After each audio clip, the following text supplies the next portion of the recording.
I called my daughter to ask what she wanted as a wedding gift. She said, "The best gift you could give me is to disappear from this family. Forever." Then she hung up. So the next morning I did exactly what she asked. I sold the house. I bought a plane ticket. I canceled every single wedding payment. I left one envelope on the kitchen table. Then I boarded my flight. On the day of her wedding, my phone showed 89 missed calls. I didn't answer a single one. Welcome to Dad's Revenge Stories. I'm so grateful you're here with me today. Let's connect. Drop your city or country in the comments below so I know where you're watching from. Also, please note, this video contains fictionalized elements for entertainment and education. Any resemblance to actual people or places is purely coincidental, but the core message remains highly useful. The sawdust never really leaves you. After 40 years of working wood, I find it in the creases of my knuckles under my fingernails, caught in the gray hairs of my forearms, no matter how hard I scrub. Margaret used to say I smelled like a forest, and she meant it kindly. The light in the master bedroom window glowed amber. My bedroom.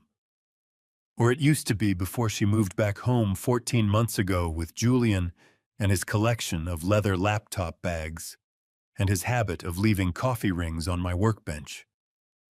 The curtain shifted. I could see her shadow moving behind the glass, unhurried the way people move when they know they hold all the cards. She picked up on the fourth ring.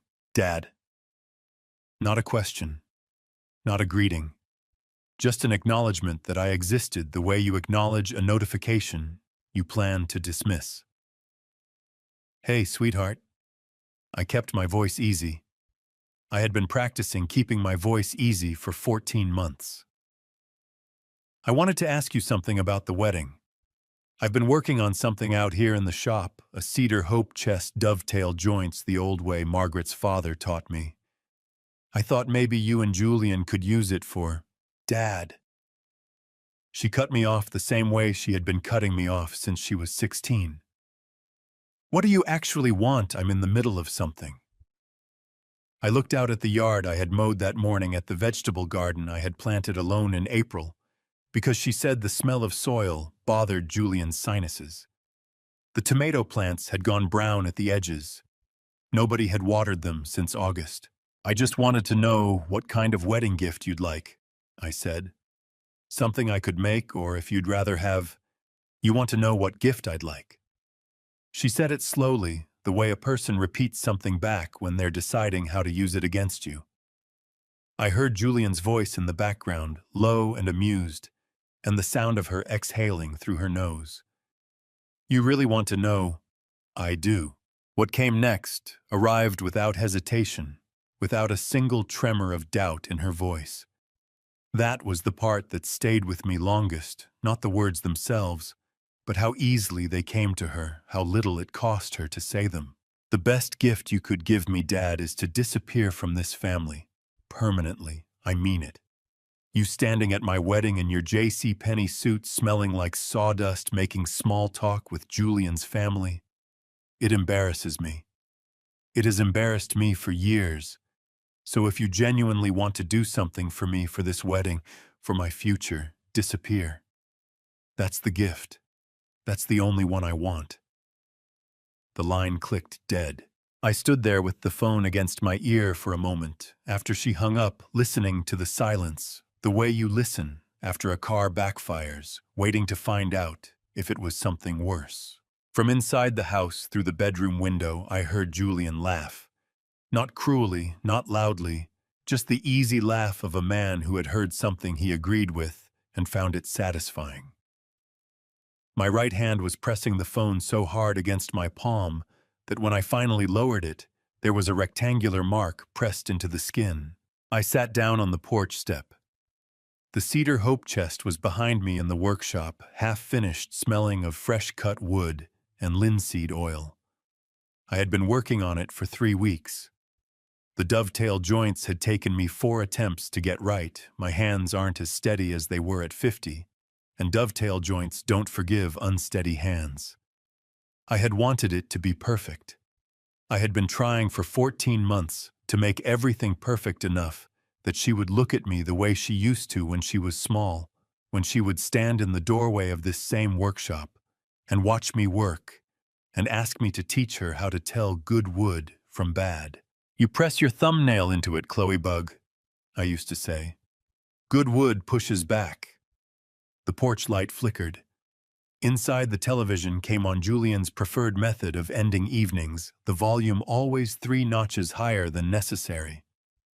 The bedroom light clicked off. I sat on the step that I had repaired myself 6 summers ago, on the porch I had built with my own hands in 1991, behind the workshop where I had taught myself woodworking from a library book, and Margaret's patient encouragement, and I pressed my thumbnail into the wood of the step. It pushed back. I don't know how long I sat there. Long enough for the neighbor's fireplace smell to fade. Long enough for the cold to move from uncomfortable to something I simply accepted. At some point, I became aware that I had made a decision, though I couldn't have told you exactly when it happened, or named the precise moment the scales tipped. It was less like deciding and more like remembering something I had always known. I stood up slowly. My knees remind me every morning that I am 61 years old and have spent 4 decades on concrete floors, and I walked back into the workshop. I turned on the single overhead light. The cedar chest sat on the workbench joints, fitted, sanded smooth, waiting for its final coat. I ran my hand along the lid, feeling the grain under my palm, feeling the hours in it. Then I picked up my phone and called Richard Cole. He answered on the second ring, which I had expected. Richard Cole was the kind of man who answered on the second ring. "Arthur," he said, "everything okay?" "Richard," I said, "you still interested in the house?" A pause. "Then I am." "Then let's talk tomorrow," I said. "First thing." I hung up, turned off the workshop light, and stood for a moment in the dark with the smell of cedar and linseed oil around me. Through the wall of the house I could hear the television. A commercial for car insurance, then a laugh track, then nothing I could identify. I had built this house in the summer of 1989, with money I saved over 6 years and help from 2 friends who are both gone now. I had framed every wall, laid every floor, fitted every window. It had taken 14 months, the same amount of time I realized that Chloe and Julian had been living in it. I had always thought of that kind of coincidence as the sort of thing Margaret would have called meaningful. I went inside, washed the sawdust from my hands, and made a cup of coffee I didn't drink. Tomorrow I would call my sister Dorothy. Tomorrow I would sit down with Richard Cole. Tomorrow I would begin doing exactly what my daughter had asked me to do. I was going to disappear. I just wasn't going to do it the way she expected. I did not sleep that night. I tried once around midnight. I lay down on the fold-out cot on the back porch, the same cot Chloe had relocated me to 8 months ago, when she decided the master bedroom needed better light and more closet space and, apparently, a different occupant. I stared at the porch ceiling for 11 minutes, then got up, pulled on my flannel shirt, and went back to the workshop. I turned on the radio to the AM station that played old country music after midnight. Merle Haggard was singing about working and drinking, and I found that comforting in the specific way that honest music is comforting. It doesn't pretend the hard things aren't hard. I sat on my stool and looked at the cedar hope chest on the workbench. I had started it in late August when Chloe first mentioned the wedding date. I remember thinking it would be the finest thing I had ever made, better than the dining table I built for Margaret in 1994. Better than the rocking chair that took me 3 months and 2 failed attempts before I got the curve of the runners exactly right. I had driven 40 minutes to a lumberyard in Clarksville to select the cedar boards myself, pressing my thumbnail into each one, rejecting anything that gave too easily. Margaret always said I was too particular about wood.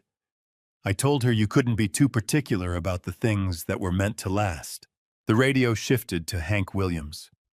I picked up a piece of sandpaper I didn't need and turned it over in my hands. In the summer of 1989, I was 30 years old and had $6,400 in a savings account at First National Bank and two friends named Pete Garrity and Lou Simmons, who were willing to give up their Saturdays for cold beer and honest work. The land had belonged to Margaret's uncle, sold to us for a price that was more kindness than commerce.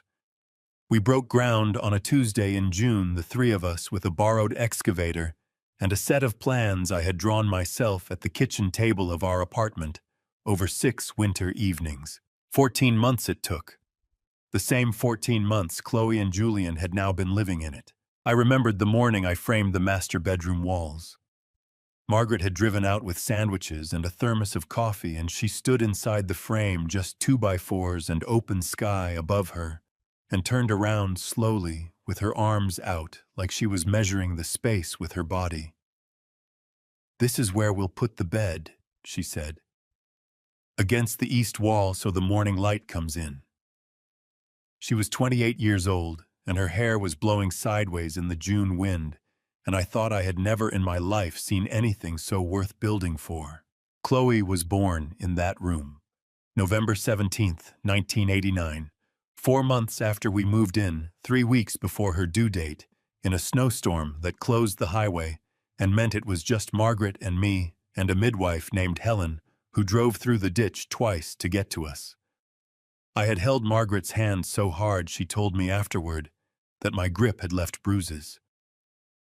When Chloe arrived, red-faced and furious at the cold world she'd entered, I walked out to the porch and stood in the snow in my socks and cried in the way that men of my generation only permit themselves to cry when there is no one watching. The radio went to a commercial for a truck dealership in Nashville. I clicked it off. I bought the refrigerator when Chloe was 14 months old at a Sears on Route 9 that had since become a cell phone store and then a vacant lot. White 20 cubic feet ice maker on the left side because Margaret was left-handed and said it made more sense. Chloe used to press her small palm flat against the front of it to feel the cool metal on summer afternoons. She called it the cold door. Last spring, Chloe and Julian had stuck a yellow sticky note to the cold door, informing me that it was their refrigerator now and my food should be stored elsewhere. I set down the sandpaper. Outside, something moved along the fence line, a branch in the wind, or a raccoon investigating the compost pile I kept near the back gate. I had meant to move that compost pile 3 times and never gotten around to it. There is always something you mean to get around to. The clock on the workshop wall read 3:47 when I heard Evelyn's back door open. I could hear it from the workshop on quiet nights, the particular squeak of her screen door that her late husband Roy had promised to fix for 11 years and never did. A minute later, I heard her footsteps on the frost-stiffened grass, and then her voice came over the low board fence that separated our properties, quiet but not whispering. "Arthur Calloway, it is not yet 4 in the morning, and your workshop light has been on since before midnight." A pause. "You want to tell me what's going on, or do you want me to stand here in my bathrobe pretending I'm not freezing to death?" I almost smiled. Evelyn Marsh had lived next door for 22 years and had never once pretended anything. "Give me a minute," I said. I stood up from the stool, my knees registering their familiar complaint, and I looked at the cedar hope chest one last time. Then I reached under the workbench and found the drop cloth I used to cover unfinished pieces from dust. I spread it over the chest slowly, corner to corner, the way you cover something you're not ready to look at yet, but aren't ready to throw away either. I turned off the workshop light and walked across the yard toward Evelyn's fence. My socks immediately soaked through from the frost on the grass. Above us, the sky was the particular clear black that only comes after midnight in November, the stars hard and bright, and very far away. Evelyn was standing at the fence in her green bathrobe, with a mug in each hand. "Coffee," she said, passing one over the fence. "And before you say it's too late for coffee, I'll point out that it's also too late to be standing in a cold workshop alone." I took the mug. The ceramic was warm against my palms. "Evelyn," I said. "Arthur," she said, back in the same tone which meant she was ready to listen to whatever needed saying. I opened my mouth. What came out surprised me. "I built this house," I said. "Every board of it, every nail." "I know you did," she said. "I built it for Margaret, and then for Chloe." I stopped, started again. "And now I'm going to sell it." Evelyn looked at me over the rim of her mug for a long moment, her eyes steady and without surprise, the way the eyes of a person look when they have been expecting something to happen for quite some time. "Tell me," she said, and pulled her bathrobe tighter against the cold. I told her everything. Not in order and not cleanly, it came out the way things come out at 4 in the morning, when you have been holding them in for 14 months in pieces and fragments that kept circling back on themselves. Evelyn stood at the fence with her mug and did not interrupt, which was the greatest kindness she could have offered me. I told her about the night Chloe came home with Julian and his leather bags and his explanation that I must be lonely rattling around this big house by myself, and how I had felt something warm move through my chest at the idea of not eating dinner alone anymore. I told her how within 3 weeks Chloe had suggested gently at first, and then less gently, that the master bedroom got better morning light, and wouldn't I be more comfortable on the back porch, where I could be close to my workshop. I told her about the fold-out cot and the canvas that let the cold through. "I know about the cot," Evelyn said quietly. "I could see it through the fence when I hung laundry." That landed somewhere painful. The idea that my humiliation had been visible over a fence while I was busy pretending it wasn't happening at all. I kept going. I told her about the mornings waking at 5, sometimes 4:30, to have breakfast ready before Chloe and Julian left for work.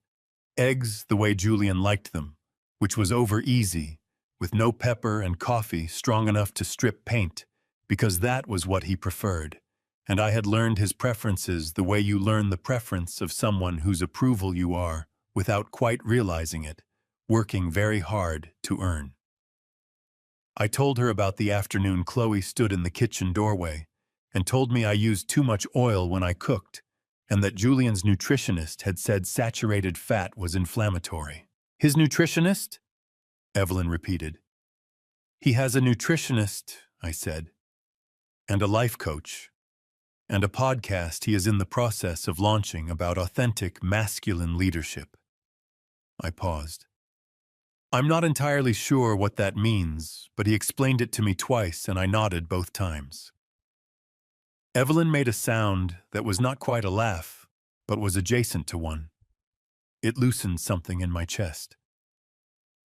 "Arthur," she said, "how long have you been cooking and cleaning for both of them?"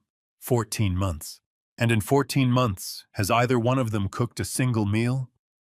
I thought about it genuinely, the way you think about something when you want to be fair. "Julian made avocado toast once in March," I said. "He left the pit in the sink." Evelyn closed her eyes briefly. "And the laundry? I do the laundry. The yard? I do the yard. The grocery shopping, the dishes, the trash." "Evelyn, I'm not asking to be cruel," she said. "I'm asking because I want you to hear yourself say it out loud. There's a difference between knowing something and saying it." She was right about that. There is a profound difference.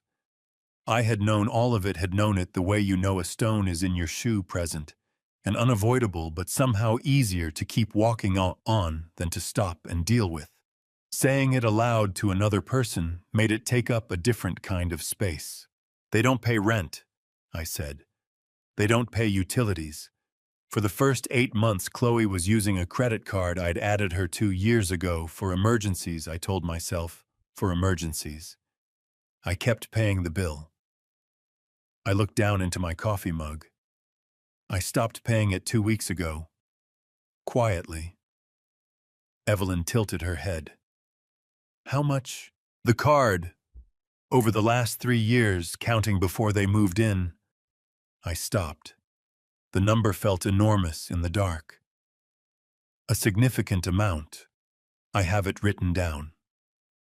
You should keep that written down, she said, and her voice had shifted slightly, become more precise. Every receipt you have, every bank statement, keep all of it somewhere safe, not in that house. I looked at her. In 22 years of neighborly friendship, Evelyn Marsh had given me advice about tomato plants, about the noise ordinance when I ran the table saw after 8 p.m., about which contractor in town was honest and which one would charge you twice for the same work. She had never spoken to me in this particular tone before, careful and deliberate, the tone of someone who understood that what was being discussed had consequences. Evelyn, I said, how long have you known it was this bad? She was quiet for a moment, and the November dark settled around us, and somewhere down the street a dog barked twice and went silent. Since the birthday party, she said. In July. I could hear music from my bedroom, and I looked out and saw every window in your house lit up. I thought you were all celebrating together. She paused. Then I saw you through the workshop window, sitting alone on that stool at 11 o'clock at night, while a party went on in your own house. I almost came over then. The birthday party. Julian's 32nd. I had nourished the coals for 6 hours that afternoon, and marinated the ribs the way Pete Garrity's mother had taught me, low and slow, with a dry rub. And Chloe had come to me at 6 o'clock when the guests started arriving, and said not unkindly, just practically the way you tell a contractor, the job is done, and he can pack up. Dad, I think it would be better if you stayed in your room tonight. Julian's friends are all professionals, and it would be a different vibe, you know, a different vibe. I had nodded. I had carried my plate to the workshop and eaten alone on my stool, while 40 feet away my house was full of people laughing at things I would never know were funny. I should have come over, Evelyn said again. It wouldn't have changed anything, I said. I wasn't ready to hear it yet. Evelyn reached across the fence and put her hand briefly over mine, where it rested on the top board.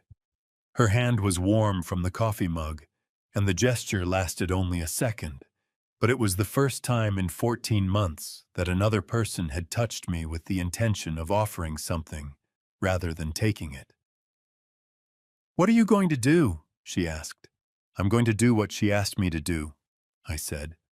I'm going to disappear. I turned the coffee mug in my hands. But I need some help first. I need someone I can trust to be here when I can't be, to receive some mail from me, maybe to be around when Richard Cole needs to look at the property again. Evelyn did not hesitate. She did not ask questions or attach conditions or suggest I think it over. You tell me when and what, she said. I'll be there. I nodded. Above us, the sky was beginning to shift at its eastern edge, the black thinning toward something not yet light, but no longer completely dark. The birds would start in another hour. In 2 hours, Chloe's alarm would go off in my bedroom, and she would call out for coffee without thinking about who would make it, because in 14 months she had never once had to think about who would make it. For the first time in a very long while, I felt something that was not quite hope, but was close enough to it that I could work with it. I thanked Evelyn for the coffee.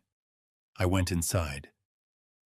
I did not make anyone's breakfast. The morning they arrived, I made pot roast. I had spent the afternoon before, at the grocery store, with a list I wrote on the back of a hardware receipt selecting a 3-pound chuck roast, and the specific brand of low-sodium broth Chloe had mentioned once in passing 6 months earlier, when she was visiting for Christmas.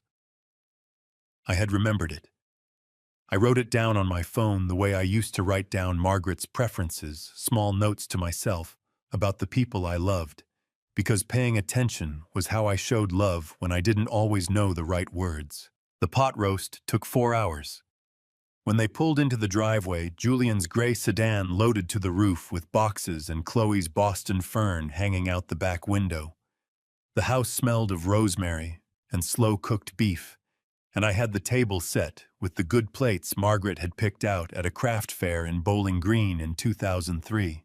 Chloe hugged me briefly at the door, the kind of hug that communicates arrival rather than affection, and said, "It smells good in here, Dad." Julian shook my hand and told me the house had good bones. I did not point out that I was the one who had laid those bones board by board over 14 months in 1989. I showed them the master bedroom and told them I hoped they'd be comfortable. I had already moved my things to the back porch. I told myself it was temporary. That was in September of last year. By October, I had learned Julian's egg preference and his coffee strength, and the fact that he could not tolerate the sound of the table saw before 9 in the morning because he took client calls from the kitchen, and the noise was unprofessional. I moved my early work to the afternoons. By November, I had reorganized my own kitchen cabinets because Chloe said the layout was inefficient, and replaced the bathroom hand soap with the unscented variety Julian's skin required, and stopped watching the evening news in the living room, because Julian used the living room as his office between 7 and 9 p.m., and needed the space to be in his word conducive.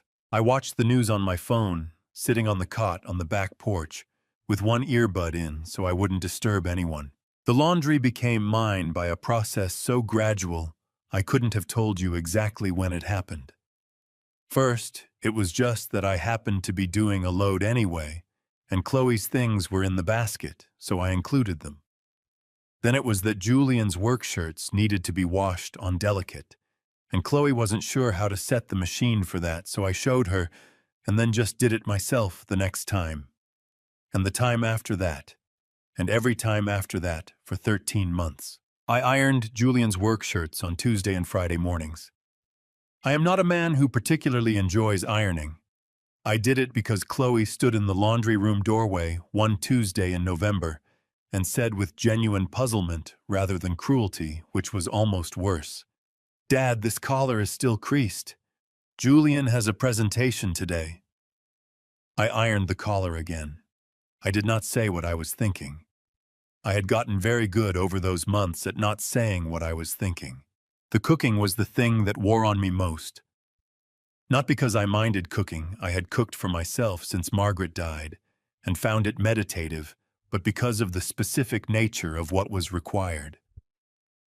Julian had dietary guidelines from his nutritionist that arrived in a weekly email he would forward to me on Sunday evenings, with no accompanying message, just the forwarded email, and sometimes a thumbs-up emoji at the bottom.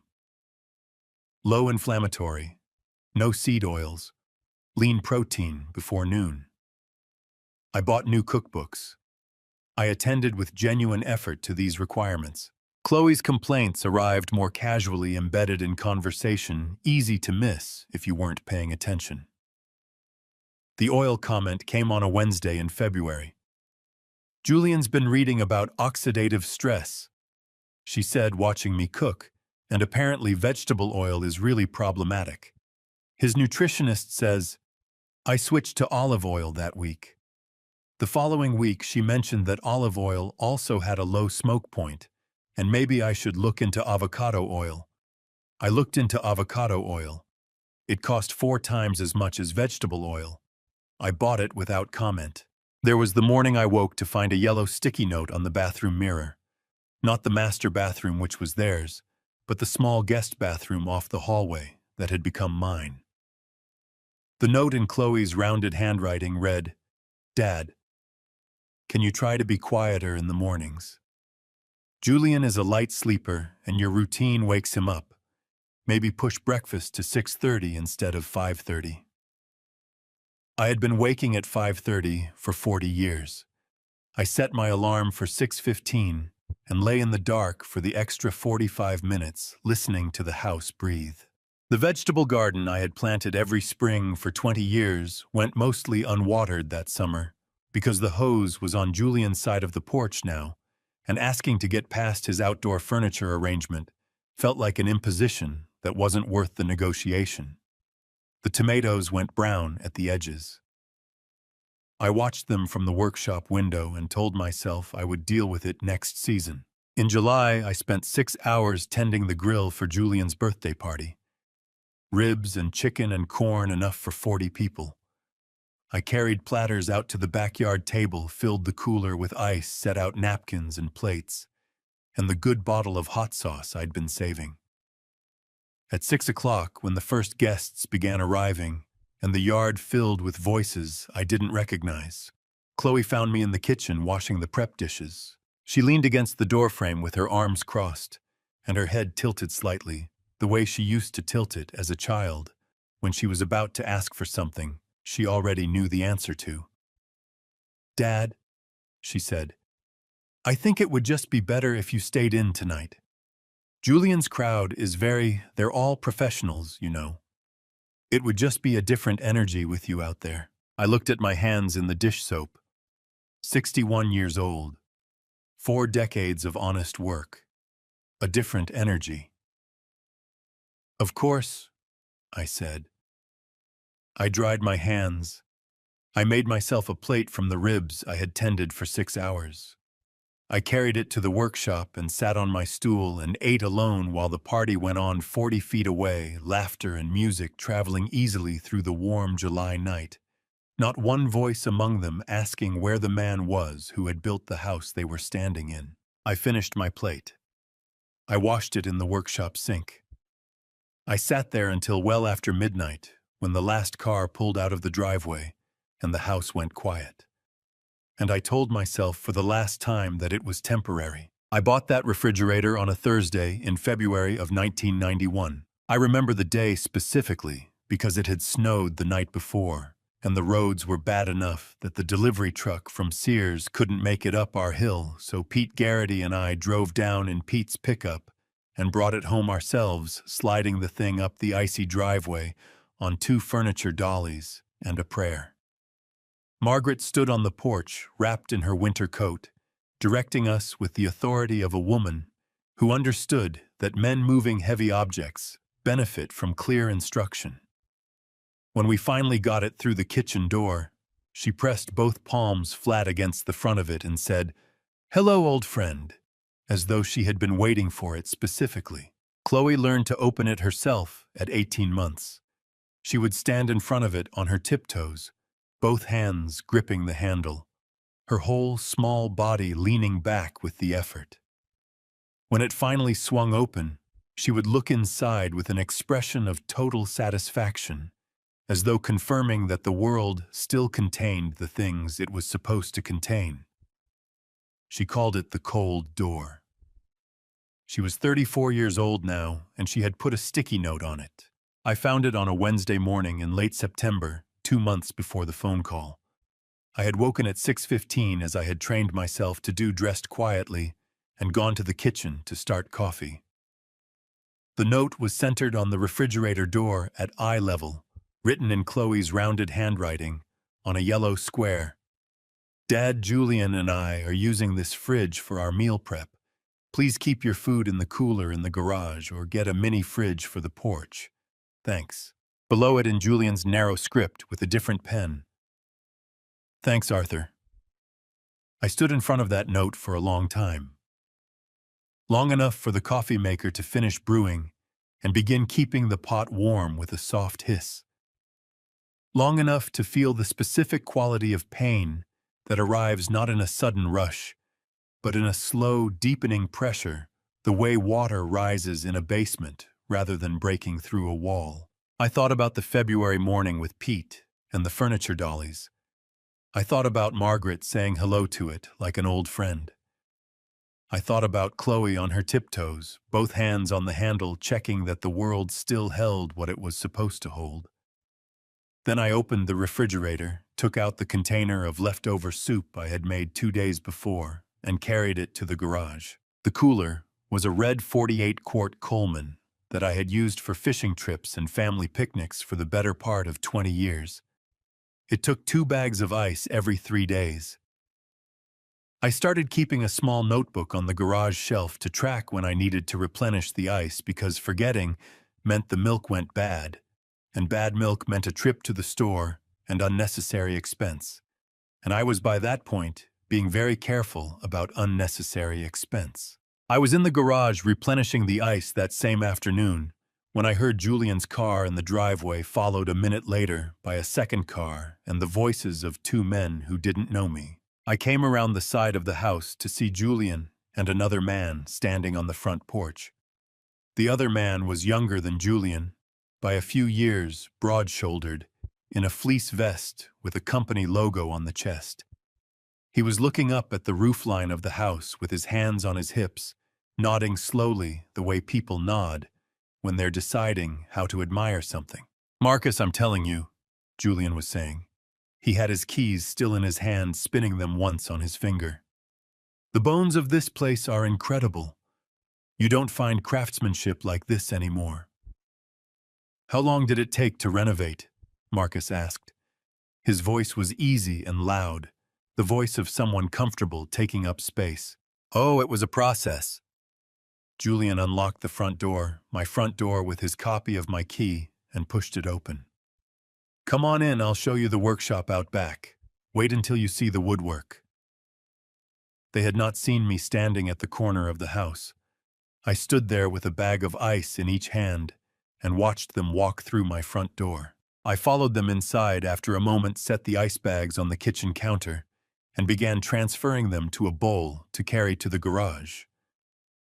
From the living room, I could hear Julian describing the ceiling beams. He was explaining the joinery. He was using the word craftsmanship again, as though it belonged to him. Marcus appeared in the kitchen doorway, looking around with the appraising interest of someone being shown a property. "Arthur Wright?" he said, registering me for the first time. "Julian's mentioned you. Good to meet you, man." He extended his hand. I shook it. His grip was the deliberate grip of someone who had been told that firm handshakes communicate confidence. "Marcus Webb," he said. "Julian and I work together. He's been telling everyone at the office about this place." He gestured at the kitchen around him. "You renovated all this yourself." Before I could answer, Julian appeared behind Marcus with his hand on Marcus's shoulder, steering him gently back toward the living room. "Arthur helps out around the place," Julian said smoothly, and threw me a quick glance, not unkind, not cruel, precisely calibrated, the glance of a man, reminding another man of his role. "Hey, Arthur, we're going to take a look at the backyard. Don't worry about us." "Don't worry about us." Marcus nodded at me pleasantly. "Great place, man," he said. "You guys are lucky." They went through the back door toward the workshop, my workshop with my tools and my decades of sawdust in the floorboards. I heard Julian telling Marcus about the property value, about the neighborhood, about the solid investment a place like this represented. I heard Marcus laugh at something and say he wished he'd made smarter moves at Julian's age. I stood in my kitchen with an empty ice bag in my hand. I had built every cabinet in that kitchen. I had hung every door leveled, every countertop run, the plumbing under the sink myself, with a library book propped open on the floor beside me.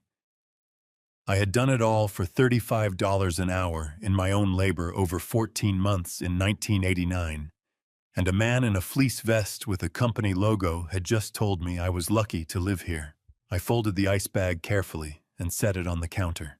Through the kitchen window, I could see Julian out in the yard, gesturing at the workshop, with the proprietary ease of a man showing off something he owned, while Marcus nodded and took a photograph on his phone.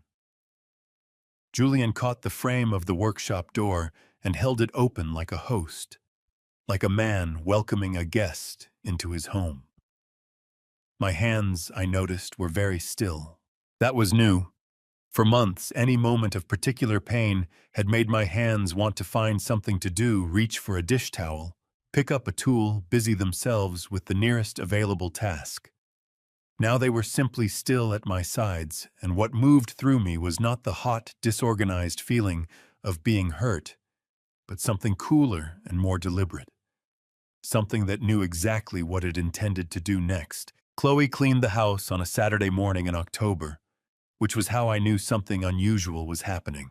In 14 months, she had not once picked up a mop, or run a vacuum, or wiped down the kitchen counters without being asked, and even being asked produced results that were incomplete in ways I had learned not to comment on. But that Saturday, she was up before 8, which was itself remarkable, moving through the house with a basket of cleaning supplies and an energy I hadn't seen from her since the days before Julian, when she was still the kind of person who got things done. I was in the kitchen making coffee when she came through with a dust cloth and began wiping the mantelpiece above the fireplace, my fireplace, the one I had built with river stone I hauled up from the creek bed over 3 weekends in the fall of 1993. "Julian's parents are coming for lunch," she said without looking at me. "Harold and Beverly Harrington. They're driving up from Franklin." She moved the dust cloth along the mantelpiece with focused attention. "I need you to be available to help in the kitchen. And Dad—" She paused and something shifted in her voice, a careful recalibration. "Can you maybe wear the blue button-down? The flannel is a little—" She made a small, vague gesture with the dust cloth. "A little what?" I asked. "It's just a lot," she said. "For meeting people." I drank my coffee and said I would wear the blue button-down. Beverly and Harold Harrington arrived at noon in a silver Lexus that Harold parked with unnecessary precision at the curb, straightening it twice before getting out. They were in their early 60s, well-dressed in the careful way of people who are not wealthy, but want to appear as though wealth is something they have considered and set aside. Beverly wore a cream-colored blazer.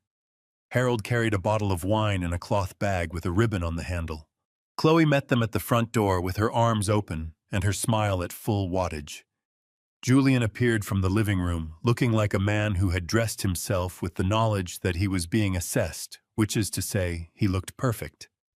They embraced on the front porch with the warmth of a family that had been practicing. I was in the kitchen. Chloe had positioned me there before they arrived with a clarity of instruction that reminded me of a stage director placing a prop. "Dad, if you could just stay in here and handle the food, the salad needs to be tossed. The bread should come out at 12:30 and the pasta is on low." She had arranged the kitchen so that the door to the dining room was slightly closed, not fully, just enough. Just enough so that a person in the dining room would not automatically look toward the kitchen. Just enough to make the kitchen a backstage. I tossed the salad. I monitored the pasta. I listened through the partially closed door to the sound of 4 people who liked each other, arranging themselves around a dining table, the one I had built in 1994, from a walnut tree that had come down in a storm, and that Margaret had suggested we mill rather than clear. "This table is beautiful," Beverly Harrington said. Her voice was clear and warm. "Is it original to the house?" "Julian found it," Chloe said. "He has an incredible eye for pieces like this." A pause. Then Harold said, "I believe it. You've done something really special here, son. The whole place." I set down the salad tongs.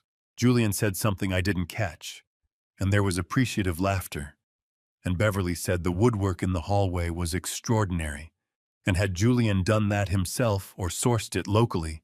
And Julian said he'd had some help, but the vision had been his.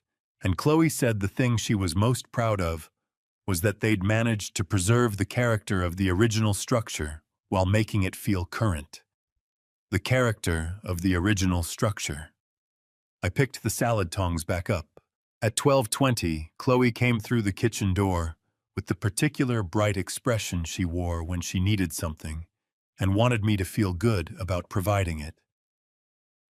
"Dad, can you bring the bread out and maybe top off the water glasses?" She glanced at my shirt, the blue button-down as requested. She gave a small, satisfied nod, the kind a person gives when a problem has been adequately managed. I carried the bread basket to the dining room. 4 faces turned toward me, Beverly and Harold Harrington, with the polite, briefly curious expressions of people encountering household staff, Julian, with the composed neutrality of someone who has already categorized me and Chloe, with a brightness in her eyes that was partly performance and partly something I recognized as genuine anxiety about how the next 30 seconds would go. "This is Arthur," Chloe said, and her voice had a particular quality I had not heard before, a lightness that was also a distancing the tone of someone introducing a peripheral element rather than a central one. "He's been with our family for years. He basically keeps the place running." Beverly Harrington smiled the kind of smile that is meant to convey gracious appreciation to someone in a service role. "Well, everything smells wonderful, Arthur." "Thank you," I said. Harold nodded at me the way men nod at other men they do not intend to speak to further. Julian reached for a piece of bread. I refilled the water glasses. I went back to the kitchen. I stood at the counter with my hands pressed flat against the tile-cold, solid mine, and I breathed through my nose in the way you breathe when you are deciding not to do the thing you want to do. Been with our family for years. Through the door, I heard Beverly ask Julian whether he planned to add a garage someday, and Julian said he'd been thinking about it. Actually, maybe a detached structure in the back that could double as an office. And Harold said that was smart investment, and Chloe said they'd been dreaming about it for a while. I looked at the tile under my hands. I had set that tile in the summer of 1996, each piece by hand with a rubber mallet and a level and 3 weekends of work, while Margaret kept Chloe occupied in the yard. Margaret had chosen the color a warm cream she called butter white from a sample book at the hardware store, holding it up to the kitchen window light and saying, "This one, Arthur, it'll make the kitchen feel like morning." It still did. Every morning, it still did. I heard Julian laugh at something Harold said, full and easy, the laugh of a man entirely comfortable in his surroundings. I pulled my hands off the counter and straightened up. I had a decision to make, and I had been circling it for weeks. The Harringtons' visit didn't make the decision for me, but it sharpened it the way cold air sharpens your sense of smell, making everything more precise and harder to ignore. I checked the pasta. I served the lunch. I kept the water glasses full. And when the Harringtons finally left at 3 o'clock, waving from the silver Lexus, with warm smiles and promises to come again soon, I stood at the kitchen window and watched them go and understood something with complete clarity. This was the last time I would serve a meal in this house to people who did not know my name. Pete Garrity's mother taught me to make ribs when I was 26 years old. Her name was Loretta, and she was a small woman from Murfreesboro who believed that the quality of a person's character could be accurately assessed by whether they were willing to tend a fire for 6 hours without rushing it. Low and slow, she said. You can't negotiate with a fire, and you can't negotiate with time. If you try to hurry either one, you'll ruin whatever you were trying to make. I thought about Loretta on the morning of Julian's 32nd birthday in July when I woke at 4:30 to start the coals. Chloe had mentioned the party 10 days earlier in passing, the way she mentioned most things that required my labor, as though the mention itself was sufficient acknowledgement that work would need to be done, and sufficient confirmation that I would be the one doing it. "Julian's birthday's coming up," she said, not looking up from her phone. "We're thinking of having some people over. Maybe 30, 35. She scrolled something. "We'll need the grill. We'll need the grill." The grill I had bought at a going-out-of-business sale at a hardware store on Route 40 in 2008. A cast-iron charcoal grill that weighed 200 pounds, and that Pete and I had loaded into the bed of his truck and driven home in the rain, laughing the whole way, because we were both getting soaked and neither of us cared. I started the coals at 4:30. By 6, I had the temperature where I wanted it steady and even, and I began laying the racks. 3 slabs of pork ribs dry rubbed the night before with brown sugar and smoked paprika and garlic powder and the particular ratio of black to cayenne pepper that Pete's mother had written on an index card for me 35 years ago, and that I'd kept in the back of my recipe box ever since slightly stained with the evidence of its own use. By 8 in the morning, the backyard smelled the way a backyard should smell on a July morning, when someone who knows what they are doing is working a fire. Chloe came outside at 9 in her robe phone in hand and looked at the grill with an expression that was not gratitude exactly, but was the satisfaction of someone whose expectations are being met. "It smells amazing," she said. "Can you do the chicken too? Julian's friend Marcus doesn't eat pork." She was already going back inside. "Oh, and we'll need ice. Can you grab 4 bags from the gas station on Mercer? Julian needs the car." I grabbed 4 bags of ice from the gas station on Mercer. I walked them back in a rolling cart, because Julian had the car, and Chloe's car was blocked in the garage behind the boxes they had never unpacked from when they moved in. The gas station was 6 blocks away. It was 91 degrees by 11 o'clock. The guests started arriving at 6. I had finished the ribs and the chicken and 2 dozen ears of corn and had filled the cooler with ice and set out plates and napkins and the condiments and the good bottle of hot sauce I had been saving for an occasion that seemed to warrant it. I had strung the lights along the back fence the way Margaret used to like them, low and warm, because some habits of care are so deep they operate without instruction. At 5:55, Chloe found me in the kitchen washing the prep dishes and leaned in the doorway. She was dressed beautifully. Her hair was done. She looked like the daughter I remembered from before all of this, and for a moment, just a moment, I felt something loosen in my chest that had been tight for months. Then she said it. "Dad, I need you to stay in your room tonight." The loosening stopped. "Julian's crowd is very—" She tilted her head, searching for the word, with the careful effort of someone trying to be kind while delivering unkindness. "They're all professionals. Marketing, finance, tech. It's just going to be a specific kind of energy, and I don't want you to feel out of place." She paused. "You understand, right?" I looked at my hands in the dish soap. The same hands that had started the coals at 4:30 that morning. The same hands that had walked 6 blocks in 91-degree heat with a rolling cart of ice. The same hands that had been tending fires since before any of Julian's marketing and finance and tech friends were born. "Of course," I said.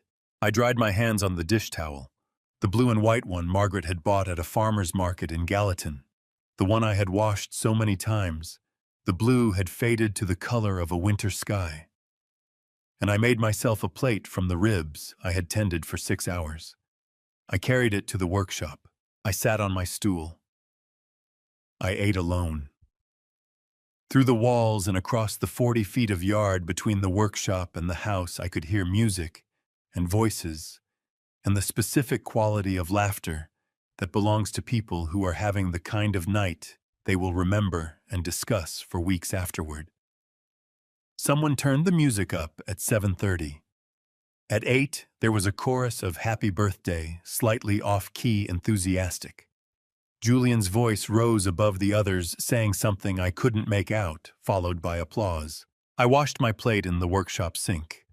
At 11 o'clock, when the party was still going, and the lights were still strung along the fence, and the yard was still full of professionals having a specific kind of energy, I picked up my phone and opened my messages and found the thread with Gene Whitfield, which went back 4 years, to when he had texted me the time for Margaret's memorial service. I typed, "Gene, I think I've been a fool." I put the phone face down on the workbench and looked at the cedar hope chest in the corner, still under its drop cloth.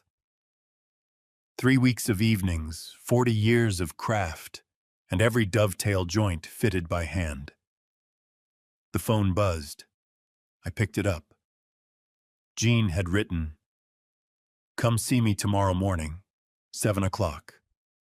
I'll have coffee." Then after a pause, a second message. "You're not a fool, Arthur. You're a father who loves his daughter. Those aren't the same thing. I set the phone down. Outside, someone had changed the music to something with a heavy bass line that I felt more than heard, vibrating faintly through the workshop floor, through the wood I had laid board by board in 1989. The floor of my workshop in my house, built with my hands, where I sat alone at 11 o'clock on a July night, eating leftover ribs off a washed plate, while 35 people celebrated inside. I looked at Jean's message again. "You're not a fool, Arthur. You're a father who loves his daughter." I turned the phone over, screen down, and sat with that for a while. The bass line kept coming through the floor. The lights along the back fence. Margaret's lights, strung by my hands that evening, glowed warm and steady through the workshop window, illuminating the yard full of strangers who did not know and would not have particularly cared that every board, every beam, every carefully fitted joint of the house they were standing in had been placed there by the man sitting alone in the dark 40 feet away. I stayed until the last car left at 1 in the morning. Then I went inside, turned off the porch light, and for the first time in 14 months felt something clarify inside me, like water settling after it's been disturbed. Tomorrow I would go see Jean. Jean Whitfield had been the pastor of Calvary Road Church for 23 years, which meant he had presided over enough human catastrophe to have developed very precise instincts about when a person needed to be talked at and when they needed to be listened to. He met me at the side door of the church at 7 o'clock, with 2 mugs of coffee and the unhurried manner of a man who had nowhere else to be, which I knew was not true. Jean always had somewhere else to be, but who had the gift of making you feel as though you were the only appointment that mattered. He was 68 years old, broad through the shoulders, with the careful, deliberate movements of someone who had learned that speed was rarely as useful as it seemed. "You look like you slept on a cot," he said, handing me a mug. "I did sleep on a cot," I said. He nodded as though this confirmed something he had already suspected, and led me inside to the small room off the vestibule where he kept his desk and his books and a pair of chairs angled toward each other that I had sat in before 4 years ago, in the weeks after Margaret died. The room smelled of old paper and coffee and the particular stillness of a place where difficult things are said regularly and absorbed into the walls. Jean settled into his chair and looked at me with the patient attention he had been giving people for 4 decades, and I told him everything I had told Evelyn 2 nights before, but differently, less fragmented, more ordered, the way a story becomes when you have already told it once and the telling has given it a shape. I told him about the cot and the laundry and the avocado oil and Julian's nutritionist. I told him about the birthday party and the dish towel and carrying my plate to the workshop. I told him about the Harrington visit and standing in my own kitchen, being introduced as household staff. I told him about the phone call. When I finished, Jean was quiet for a moment. He turned his coffee mug in his hands, a habit I recognized from previous conversations, something he did when he was deciding which of several things to say. "How long has it been since Margaret passed?" he asked. 3 years in November, I said, and Chloe moved back home 14 months ago. Jean nodded slowly. "Arthur," he said, "can I ask you something direct? That's why I'm here. When Chloe was growing up, before Margaret got sick, before any of this, what was your relationship with her like?" The question surprised me, which was probably the point. I thought about it seriously, the way Jean's questions always demanded to be thought about seriously rather than answered reflexively. "Good," I said. "Steady. She was a serious kid, not unfriendly, but serious. She liked having things explained to her. She used to come out to the workshop and ask me to teach her things. How to use a level. How to read the grain of wood." I paused. "She stopped coming out there when she was about 15. I thought it was just adolescence." "Maybe it was," Jean said. And maybe something else happened at 15 that you don't have access to. He set his mug down. I'm not telling you Chloe's behavior is acceptable. What I'm telling you is that understanding where a wound comes from doesn't mean you have to keep letting it bleed. He leaned forward slightly, his elbows on his knees. What I want to ask you, and I want you to think before you answer, if Margaret were sitting in that chair right now, what do you think she would say to you? The question moved through me the way cold water moves through a dry sponge, finding every empty space. I looked at the chair beside me. The wood was worn at the armrests. Margaret had sat in that same chair the first time Jean counseled us together 15 years ago, when the business was failing and we were scared and not talking to each other the right way. She had sat with her hands folded in her lap and her back very straight, and she had listened to Jean with the focused attention she gave to everything she decided deserved it. She would say I was letting someone take something that wasn't theirs to take, I said. She would say I knew better. I stopped. My throat had done something complicated. She would keep confusing love with permission. Jean did not move for a moment. Then he said quietly, "Say that last part again." I was confusing love with permission, I said. Loving Chloe doesn't mean she has permission to do what she's been doing. I've been treating those two things as though they're the same. They're not. No, Jean said. They are not.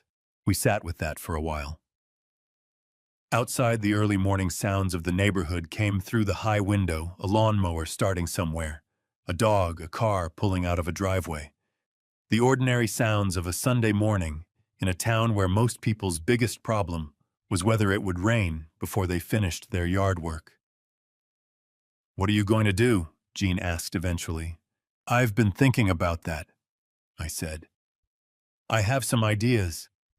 I need to talk to my sister Dorothy, and there's a man named Richard Cole who's been interested in the house for some time." I looked at my coffee. "I'm going to do what Chloe asked me to do. I'm going to disappear." Jean studied me carefully. "And how do you feel about that?" "Terrified," I said. "That house is the last thing Margaret and I built together. Selling it feels like—" I searched for the right word. "Like closing a book you're not finished with. Or," Jean said gently, "like finishing a chapter so the next one can begin." He picked up his mug again. "Arthur, a man who gives everything he has and receives only contempt in return, is not living out of love anymore. He's living out of fear. Fear that if he stops giving, the people he loves will leave." He paused. "But Arthur, she already left. She's been gone for a while. The body is still in the house, but the daughter who stood in your workshop doorway asking how to read the grain of wood she made different choices a long time ago." My chest hurt. The specific hurt of a true thing landing. "I know," I said. "Then go," Jean said simply. "Not in anger, not to punish. Go because you have one life and it belongs to you, and you have run out of reasons to spend it apologizing for taking up space in your own home." He stood, which meant the conversation was drawing toward its close, the way Jean always signaled, not abruptly, but with the quiet authority of a man who knew when the important thing had been said. "And come back and tell me how it goes." I stood too. My knees hurt. The coffee was cold. "Jean," I said. "Arthur, thank you."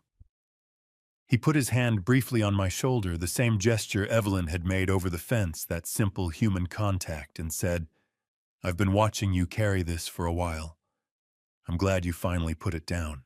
I drove home in the early Sunday morning light, with the windows down and the radio off, thinking about what Margaret would have said, and found that I already knew and had probably known for longer than I wanted to admit, and that knowing it and acting on it were two different kinds of courage, and I had only recently found the second one. There is a particular quality to 2 o'clock in the morning in a workshop. The rest of the world, has made its peace with the dark and gone horizontal. And the only sounds are the ones you make yourself. The draw of a hand plane across grain, the soft fall of a wood curl to the floor, the occasional shift of the house settling around you, the way old houses do, adjusting their weight, like a sleeping person finding a more comfortable position. I had always done my best thinking in workshops at 2 in the morning. Margaret used to say I was part owl. I told her owls were solitary creatures, and she said that was not the reassuring comparison she had been hoping for. I was working on a small side table that January 6 weeks before the phone call. Nothing commissioned, nothing particular, just a piece of cherry wood I had been saving for 3 years because the grain was exceptional and I hadn't yet found a project worthy of it. I was taking my time, which is the only way to treat exceptional grain, and the workshop was warm from the space heater in the corner and smelled of cherry sawdust, which is one of the better smells available to a person in this life. My phone was on the corner of the workbench, face up, which was not my habit. I usually kept it face down when I was working, because notifications broke concentration, and concentration was the thing I valued most about 2 in the morning. But I had been expecting a message from Dorothy about a family insurance matter she was helping me sort through, so I had left it face up, and when it lit up at 2:17, I looked over. It was a Facebook notification. Not Dorothy. A neighbor 3 houses down named Carol Peterson, who had lived on our street for 30 years, and who brought a green bean casserole to Margaret's memorial service, and whom I had not spoken to in perhaps 8 months. Carol had shared something. The notification read, Carol Peterson shared Chloe Calloway's post. I set down the hand plane. I picked up the phone and opened Facebook, and found Carol's share of Chloe's Instagram post, cross-posted the way things move between platforms, now carrying themselves from one place to another without anyone's particular permission. The post was a video. 15 seconds. It opened on the living room, my living room, the one I had framed in the summer of 1989, and panned slowly across it, the way a real estate video pans with the specific, unhurried confidence of someone showing off something they are proud to own. The lamp in the corner, the one Margaret had found at an estate sale in Hendersonville and carried to the car herself because she didn't trust anyone else to not drop it. The bookshelves I had built floor to ceiling along the east wall, still holding the books Margaret had arranged by color along the top shelf because she said it made her happy to look at them. The ceiling beams hand-hewn that had taken me 3 days to fit and level, and that a man named Julian had recently described to house guests as evidence of his vision and his eye for design. The video held on the room for 10 seconds, warm and golden in the lamplight, and then Chloe's voice came in over it, not speaking to camera, just a voice laid over the image, soft and intimate.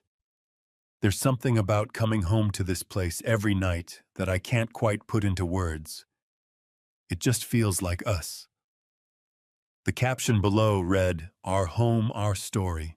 Can't wait to start our forever here with you, Julian. 412 shares. Below Carol's share, Carol had written, Oh my goodness, is this Chloe's place? Looks beautiful. And then tagged directly to me. Arthur, your daughter is getting married. The house looks amazing. She must have done so much work on it. I sat on my stool for a long time with the phone in my hand. The lamp in the video was the lamp Margaret had carried from Hendersonville. The bookshelves were the ones I had built over a long weekend in 2001, while Chloe was at her first sleepover, and Margaret kept bringing me sandwiches and asking if I needed anything, and I kept saying no, and she kept bringing them anyway, because that was how she loved people, through the practical offering of things they needed, whether or not they said so. The ceiling beams were mine. The floor was mine. Every wall, every window, every fitted joint of the frame that held the lamplight, that made the room look like the kind of place where someone's forever might reasonably begin. There is no us in that house, I thought. There is only me. There has only ever been me and Margaret, and the years we spent building something together, and the daughter we raised in it, who had just shown 412 strangers her forever in my living room, without mentioning that the man who built it was asleep on a cot on the back porch. My hands were shaking. Not with anger, with something colder than anger, something that had been accumulating for months and had finally reached the temperature at which it became a different substance entirely. I set the phone face down on the workbench and pressed both palms flat against the cherry wood. I had been planning, feeling the grain under my skin, feeling the hours of careful work in the surface. Then I picked the phone back up and called Dorothy. She answered on the third ring, which told me she had been awake or sleeping lightly, which was a thing Dorothy did when she was worried about something. My sister had always been a light sleeper when something required her attention. Arthur. Her voice was alert immediately, the way it had been when I called her the night Margaret went into the hospital. What happened? I need to show you something, I said. And then I need your help. A pause. Then Dorothy said, with the particular steadiness of a woman who has been waiting for a specific conversation for quite some time. Send it to me. I'm putting the kettle on. I sent her the link. I heard the sound of her moving through her house, the familiar creak of her kitchen floor, the click of her stove. I sat in my workshop with the cherry sawdust and the space heater and the handplane resting on the bench, and I waited. Arthur, Dorothy said after a moment. Her voice had changed. It was very quiet and very precise. How long has this been going on? 14 months, I said. Another pause. Longer. When she spoke again, she said, All right, brother. Tell me everything. From the beginning. A soft sound, the kettle beginning to heat. And then we're going to figure out what comes next. Dorothy lived 40 minutes east of me in a town called Millbrook, in a house she had owned for 27 years and maintained with the methodical competence she applied to everything in her life. She had never married, which people in our family's generation sometimes treated as a thing requiring explanation. But Dorothy had always seemed to me to be a person whose life was exactly the shape she had intended it to be. She had her garden and her book club, and her 23 years as an administrative coordinator at the county hospital, and her very precise opinions about most things, and she had always been the person I called when I needed someone who would tell me the truth without apology and help me act on it without drama. I drove to Millbrook 3 days after the phone call about the Instagram post.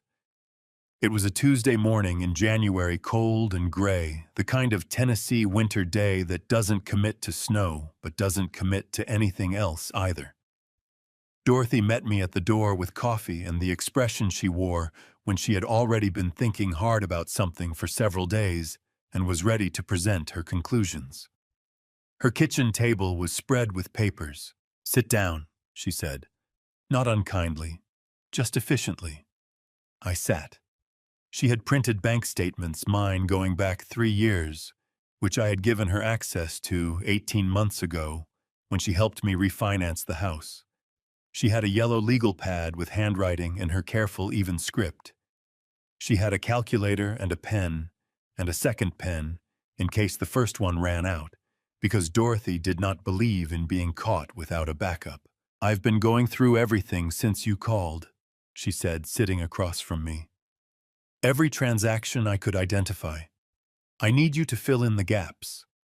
She turned the legal pad toward me. This number. What is this from October of 2022? We worked through it for 2.5 hours. The credit card first, the one I had added Chloe to 7 years ago for emergencies, which had gradually redefined the word emergency until it encompassed furniture and clothing and a kitchen appliance subscription box that arrived monthly and that I had not known existed until I saw it on the statement 17 months in a row. $41,200 over 3 years. Dorothy wrote it in her careful script and circled it. Then the car. Chloe's Subaru, the one she had needed urgently when her previous car died 2 years ago, and she had called me in tears from a parking lot in Nashville, and I had co-signed the loan because she didn't have sufficient credit history, and the payment was $340 a month, and I had been covering it for 22 months because she said she was between pay periods and would catch up and had not. $7,480. Dorothy wrote it down. The dental work in spring of 2023, when Chloe needed a crown and her insurance had a gap, and I had written a check at the front desk because she was sitting in the chair and the receptionist was looking at us and I could not bear the alternative. $1,800. Dorothy wrote it down. Julian's online certification course, the one in Executive Leadership and Organizational Strategy, that cost $8,500, and that Chloe had mentioned with the specific casualness of someone who has already decided the answer is yes, and is merely informing you of the expenditure. I had paid it because Julian said it would position him for a promotion that would benefit all of them, meaning all of them, including me. Though I noticed the promotion had not materialized, and the certification had not been mentioned again. $8,500. Dorothy wrote it down. Groceries, utilities, the internet plan that Julian required for work, and that I paid monthly, the lawn service I had hired for 3 months in the summer, when my back made it impossible to mow, and that Chloe and Julian had never offered to take over paying for even after my back improved. The home insurance premium that I had continued to pay in full. The property taxes which were mine to pay regardless, but which Chloe had once mentioned I should consider asking Julian to contribute to, and I had not because asking Julian for anything had always felt like a negotiation I was going to lose. After 2.5 hours, Dorothy set down her pen and turned the legal pad to face me. The number at the bottom was $182,417. I looked at it for a long time. That's over 3 years, Dorothy said. Some of it is normal parent-to-child support. Some of it is not. She tapped the legal pad with one finger. The question is not whether you can legally recover this money, because most of it was given without a written loan agreement, which means in the eyes of Tennessee law, it would likely be considered a gift rather than a debt. The question is what you want to do with the information. I want to write it down, I said. Every item, every date, every amount, in a notebook. And I want to leave it where they'll find it when I'm gone. Dorothy looked at me steadily. Not as a legal document. No, I said. As an accounting. So that whatever story Chloe tells herself about what happened, whatever version she constructs, she will have to construct it with that number sitting in front of her. Dorothy was quiet for a moment. Then she nodded once with the finality of a woman who had made her assessment and reached her verdict. All right, she said. I'll help you put it together properly. She refilled our coffee.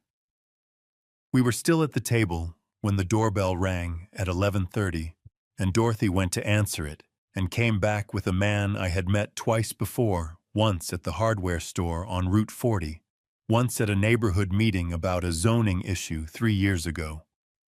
Richard Cole was 45 years old, solidly built with the careful hands of someone who worked with them, and the direct manner of someone who did not see the point of indirect manners. Arthur, he said, shaking my hand. Good to see you. I wish it were different circumstances. Sit down, Richard, Dorothy said, and poured him coffee without asking whether he wanted it, which was Dorothy's way of signaling that she had already decided he was trustworthy. Richard sat. He folded his hands on the table. I want to be straightforward with you, he said. I've wanted that property for 4 years. I think it's a remarkable piece of work, and I intend to take care of it. But I'm not going to pretend I don't know you're selling under pressure, and I want you to know that I'm not here to take advantage of that. He looked at me directly. Name a fair price. I'll pay it. And I'll move at whatever pace you need. I had expected to feel something more complicated than what I felt, which was simply relief. The clean, uncomplicated relief of being dealt with honestly by a person who meant what he said. There are some things I need to do first, I said. Paperwork, some arrangements. I'd need probably 3 to 4 weeks to get everything in order before we could begin the title transfer process. In Tennessee, transferring property title required filing a deed with the County Register of Deeds, a process that typically took 2 to 3 weeks once all documents were prepared and notarized.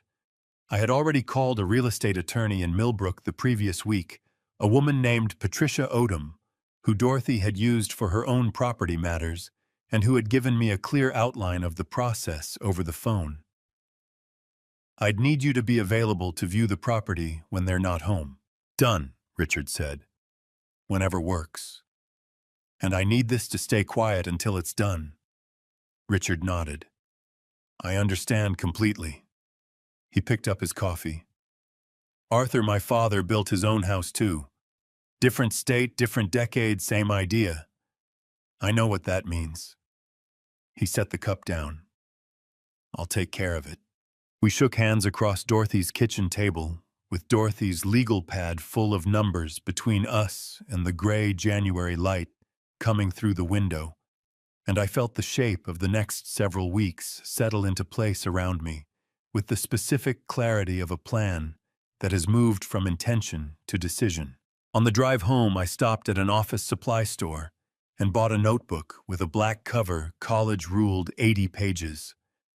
I held it in my hands in the parking lot for a moment before starting the car. $182,417. I opened the notebook to the first page and wrote the date at the top. Then I began. There is a specific kind of peace that comes when a decision has been made completely. Not the peace of resolution that comes later, if it comes at all. This is something earlier and quieter, the peace of a man who has stopped arguing with himself. I had spent 14 months arguing with myself, constructing justifications and counter-arguments and elaborate explanations for why things were not as bad as they appeared. And then the arguments had simply stopped, the way a car engine stops when it runs out of fuel, without drama, without announcement. Just silence where the noise used to be. I moved through those 3 weeks the way I moved through a complex piece of furniture, methodically, one task at a time, checking my work as I went. The notebook came first. I worked on it every evening in the workshop after Chloe and Julian had gone to bed, transferring the figures from Dorothy's legal pad into the black notebook in my own handwriting, with dates and amounts, and the specific item each entry referred to.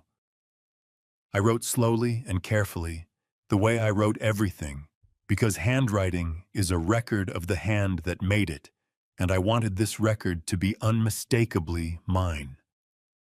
When I reached the total $182,417, I wrote it in full, spelled out in words as well as numerals, the way you write an amount on a check when the stakes are too high for ambiguity. Below the total, I left 3 lines blank. I would fill those in at the end. The credit card I handled on a Wednesday morning, 12 days before I left. Chloe's name had been on the account as an authorized user for 7 years, a status that under the terms of the account agreement and federal consumer credit law, as the primary account holder, had the unilateral right to revoke at any time and for any reason without prior notice to the authorized user. I called the bank's customer service line at 8 o'clock in the morning when Chloe and Julian were both at work and spoke to a representative named Diane who walked me through the process efficiently. The revocation was immediate. The physical card in Chloe's wallet became inert the moment Diane processed the request. I thanked Diane and hung up and sat for a moment with the phone in my hand, thinking about the deposits Chloe had recently made on the wedding vendors, the reception hall, the florist, the car service. I had checked the account statements and knew she had put approximately $11,000 in deposits on my card over the past 6 weeks, with the balance of each contract due closer to the wedding date. The deposits themselves were already charged and would not be reversed simply by revoking her card access. What the revocation meant was that the remaining balances, the larger portions of each contract due 30 days before the event, would fail to process when the vendors ran the card. The vendors would then follow their standard cancellation procedures, which in most cases meant sending a written notice, and if payment was not received within a specified period, canceling the booking. I had read each vendor contract carefully. I understood the timeline. The plane ticket I purchased on a Thursday evening sitting on the cot on the back porch with my laptop, while the television played inside, and Chloe's voice floated out occasionally in the particular register she used when she was talking to Julian about something she found amusing. I booked a one-way ticket to Asheville, North Carolina, where Dorothy had a colleague who had offered the use of a furnished room for as long as I needed it, with the possibility of a more permanent arrangement once I had assessed the area. One way. I had not bought a one-way ticket anywhere since 1987, when I was 28 years old and driving to Tennessee from Kentucky with everything I owned in the back of a truck, and Margaret sitting in the passenger seat with a road atlas open on her lap, her finger tracing the route, even though I had driven it 4 times already and knew every turn. I did not feel the romance of the parallel. I noted it and moved on. Richard came to see the house on 2 occasions. During those 3 weeks, both times on weekday mornings, when I confirmed Chloe and Julian's cars were gone. Evelyn let him in through the side gate and walked the property with him while I ran errands, so that if any neighbor happened to see and mention it to Chloe, it could be explained as a friend of Evelyn's visiting her garden. Richard was thorough and unhurried. He sent me a text message after the second visit that said, "Confirmed. Ready when you are. Patricia has the deed paperwork prepared." Patricia Odom, the real estate attorney Dorothy had recommended, had prepared a standard Tennessee warranty deed, transferring the property from my name to Richard's. Under Tennessee law, once the deed was signed and notarized, it needed to be filed with the Williamson County Register of Deeds, at which point the transfer became a matter of public record. The physical filing typically processed within 5 to 7 business days. We had scheduled the signing for the morning after the phone call I did not yet know was coming. Though in some sense I had been preparing for it for weeks, the way you prepare for a storm, you can see building on the horizon without knowing exactly when it will arrive. The mail was Dorothy's responsibility. She had spoken to Patricia about having any county correspondence, the confirmation of deed, filing the property tax notification update sent to Dorothy's address in Millbrook, rather than the Elm Street house. This was a straightforward matter of listing Dorothy's address as the contact address on the deed filing paperwork, which was perfectly legal and common in property transactions where the seller was relocating. It meant that when the county processed the transfer and sent confirmation, Chloe would not intercept it at the mailbox. Evelyn knew the plan in its broad outlines. I had not told her every detail, not because I didn't trust her, but because the fewer people who held the complete picture, the less chance of any piece of it reaching Chloe through the ordinary social channels of a neighborhood where people had known each other for decades. What Evelyn knew was that I was leaving, that Richard Cole was buying the house, and that she might be needed to receive a visitor or two, and to simply be present in the way that Evelyn had always been present, steadily, without performance, as a fact of the landscape. One evening in the second week, I finished the last entry in the notebook and set down my pen and read back through it from the beginning. It took 40 minutes. Every page was filled with the ordinary evidence of a father who had loved his daughter beyond what was reasonable or reciprocal, not because he didn't know better, but because he had kept hoping that the next thing he gave would be the thing that finally made her look at him the way she used to when she was 8 years old, and stood in the workshop doorway asking him to teach her how to tell good wood from bad. When I finished reading, I turned to the 3 blank lines I had left at the bottom. I picked up my pen. I wrote room and board 1 full year of housekeeping, cooking, laundry, yard maintenance, and general property upkeep, no charge. Consider it a wedding gift from your father who wishes you every happiness you are capable of accepting. I closed the notebook. I found an envelope in the desk drawer, a plain white envelope, letter-sized, and I sealed the notebook inside it. I wrote nothing on the outside. That night, I took the cedar hope chest out from under its drop-cloth for the first time in weeks. I ran my hand across the lid, feeling the joinery, the sanded surface, the hours of care in the wood. Then I carried it to the storage room off the garage and set it on the highest shelf behind a box of Margaret's books I had never been able to sort through. Some things you make for people who turn out not to be who you thought they were. That doesn't mean the making was wasted. It means the thing belongs to you now to do with as you see fit. I went back to the workshop, turned off the light, and stood for a moment in the dark, with the smell of cedar still on my hands. 3 weeks of silence. And then the phone rang. I did not set an alarm. For the first time in longer than I could accurately recall, I let myself wake when I woke, which turned out to be 5:13 in the morning, my body so accustomed to the early hour that it no longer needed instruction. The cot creaked when I sat up. The November cold had given way to the particular damp chill of a Tennessee February, the kind that settles into old bones and old houses with equal thoroughness, and I sat for a moment on the edge of the cot and looked at the dark shapes of my workshop in the pre-dawn dark and listened to the house breathe. Inside, Chloe and Julian were asleep in my bedroom. For the last time. I dressed slowly, not because I was reluctant, but because I wanted to be deliberate about it. Work pants, the flannel shirt Chloe had suggested I not wear when meeting the Harringtons. My boots, which I had resoled twice at a shop on Commerce Street, and which had another decade of use in them if treated properly. I laced them the way I always laced them, left foot first, and went to the kitchen. I did not make anyone else's breakfast. I made my own.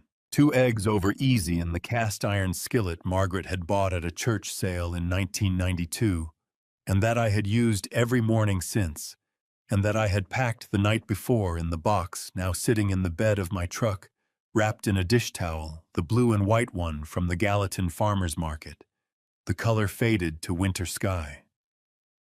I made toast from the heel of the bread loaf, which I had always preferred, and which Chloe had always moved to the back of the bag as though its existence was an inconvenience. I made coffee in the percolator, not the pod machine Chloe had installed on the counter, and I sat at the kitchen table and ate my breakfast and drank my coffee and looked around the room with the unhurried attention of a man taking inventory of something he is about to leave behind. The tile Margaret had chosen because it made the kitchen feel like morning. It still did. The window above the sink that I had installed crooked on the first attempt and had to pull out and rehang, spending an entire Saturday on what should have taken 2 hours, while Margaret sat on the counter reading aloud to me from a novel she was enjoying, because she said the company would make me less frustrated with myself. She had been right. She was usually right about those things. The hook beside the back door where I'd hung my keys for 35 years, worn smooth at the edge from 35 years of the same hand reaching for it at the same time each morning. I finished my eggs. I washed the skillet and the plate and the coffee cup, and dried them and packed the skillet in the truck box with the dish towel. The plate and the cup I left in the drying rack. Someone would find them there. I did not know who exactly, and found I had stopped needing to know. At 7:30, I drove to Patricia Odom's office on Main Street in Millbrook, where Dorothy was already waiting in the parking lot, with 2 cups of coffee from the diner across the street. Patricia was a compact, efficient woman in her mid-50s who had the manner of someone who had handled enough family property matters to have developed a professional compassion for the people who sat across her desk. She walked me through the Tennessee warranty deed line by line, confirming each item, the legal description of the property, the consideration amount, the grantor and grantee information. I signed where she indicated. She notarized my signature. The whole process took 22 minutes. "I'll file this with the county register today," Patricia said, gathering the documents. "You'll have confirmation of recording within 5 to 7 business days. Once it's recorded, the transfer is complete and a matter of public record." She looked at me over her reading glasses with the direct kindness of someone who understood the weight of what had just happened. "Is there anything else you need from me today, Mr. Calloway?" "No," I said. "That's everything." Dorothy walked me to my truck in the parking lot. The February morning was cold and clear, the kind of day that makes the bare branches of trees look deliberate rather than empty. She hugged me, which Dorothy did not do often, and therefore meant something specific when she did. "You call me when you land," she said into my shoulder. "I will." She pulled back and looked at me with the direct assessment she had been applying to me for 61 years. "You look different," she said. "Different how?" She considered it. "Like yourself," she said. "You look like yourself." I drove back to the house for the last time. Chloe and Julian's cars were gone. They left for work between 8 and 8:15, a schedule as reliable as anything in my life had been over the past 14 months. I pulled into the driveway and sat for a moment with the engine running, looking at the front of the house the way you look at a face you have known so long, you sometimes forget to actually see it. 35 years. Every board, every beam, every window. The front porch where Margaret and I had sat on summer evenings while Chloe rode her bicycle up and down the sidewalk, calling out to us to watch each time she did something she considered remarkable. The oak tree in the yard that had been a sapling when we moved in and was now thick enough at the trunk that I couldn't get my arms around it. I turned off the engine and went inside. I walked through every room. Not slowly, not dramatically, just completely.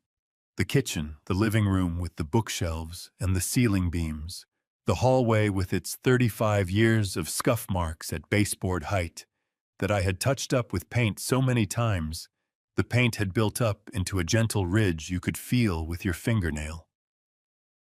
The master bedroom, which smelled of Chloe's perfume and Julian's hair product, and almost nothing of what it used to smell of, which was wood and the particular soap Margaret had used, and the faint trace of the lavender sachet she kept in the top dresser drawer. I did not go in. I stood in the doorway and looked at the room that Margaret had designed from inside an unfinished frame on a June afternoon in 1989. Her arms spread wide, her hair blowing sideways, and I said goodbye to it, the way you say goodbye to a version of something that no longer exists, quietly, without expectation of response. Then I went to the kitchen and placed the white envelope on the center of the table. I had packed everything I intended to take over the previous 3 evenings, the contents of the workshop I cared about, Margaret's photographs, the cast-iron skillet, the dish towel, the recipe box with Loretta Garrity's index card inside it, the small things that constituted the portable evidence of a life.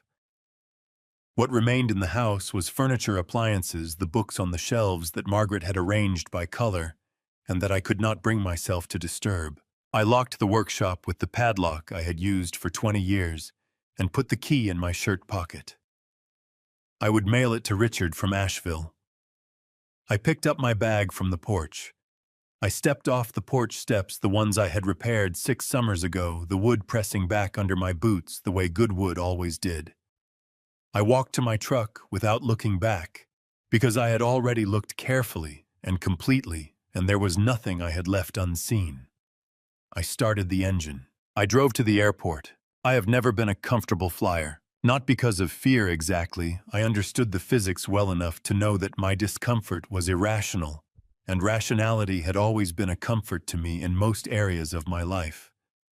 It was more that I had spent 61 years as a man who worked with his hands, who understood things by touching them, who trusted surfaces he could press his thumbnail into and feel push back. An airplane at 32,000 feet offered nothing to press your thumbnail into. You were simply suspended in the air by forces you could not influence, going somewhere at a speed your body was not designed to process in a metal cylinder, with strangers who were all separately pretending this was unremarkable. Margaret had loved flying. She loved the window seat, which she always took. And she loved the moment of acceleration down the runway when she would grip the armrest with both hands, not from fear, but from what I can only describe as enthusiasm, the physical pleasure of something powerful happening around her. She loved the moment the wheels left the ground. She would watch out the window until the ground disappeared into cloud, and then she would turn to me with an expression I never fully found a word, for something between satisfaction and amazement, as though the world had once again managed to exceed her expectations. I had the window seat this time. I had booked it deliberately. The plane lifted off the runway at Nashville International at 9:52 in the morning, banking east over the city, and I watched the ground fall away, and tried to see it the way Margaret would have seen it, as something worth being amazed by, rather than merely relieved to leave. The Cumberland River caught the February light below us, flat and silver, winding through the city, the way it had wound through the landscape of my entire adult life, without my ever paying it the attention it probably deserved. I turned off my phone before we taxied. Not because I expected calls. Chloe and Julian were at work, and the vendors wouldn't begin attempting the card until later in the month when the balances came due, but because I wanted the silence. The deliberate, chosen silence of a man who has set down a weight and is taking a moment to notice what his hands feel like without it. The flight to Asheville was 57 minutes. I spent most of it looking out the window at the landscape moving beneath us, the long ridges of the Tennessee hills, the patches of winter bare forest, the thin lines of roads connecting towns I had never been to, and might never go to, each one containing lives I knew nothing about, people sitting in their kitchens at this moment, making coffee or arguing about something that felt enormous to them, or standing at a window, watching a February morning in the specific way that people stand at windows when they are thinking about something they can't quite name. I thought about Jean's words in the small room off the vestibule, the worn armrests, the smell of old paper. A man who gives everything and receives only contempt in return is not living out of love anymore. He's living out of fear. I had been afraid I understood now for a long time. Afraid that if I stopped being useful, Chloe would have no remaining reason to stay in contact with me. Afraid that the silence between us, which had been growing since she was 15, and I had noticed it and told myself it was adolescence, would become permanent if I stopped filling it with things she needed from me. Afraid underneath everything of being a father whose daughter did not want him, which was the specific fear that had no rational argument against it, because it was already true and had been true for longer than I had allowed myself to know. The fear had not protected me from the thing I was afraid of. It had only made me smaller while the thing happened anyway. Somewhere over the North Carolina border, the flight attendant came through with a beverage cart, and I asked for coffee and was given a small cup of something that was technically coffee in the way that a photograph of a fire is technically fire. I drank it anyway.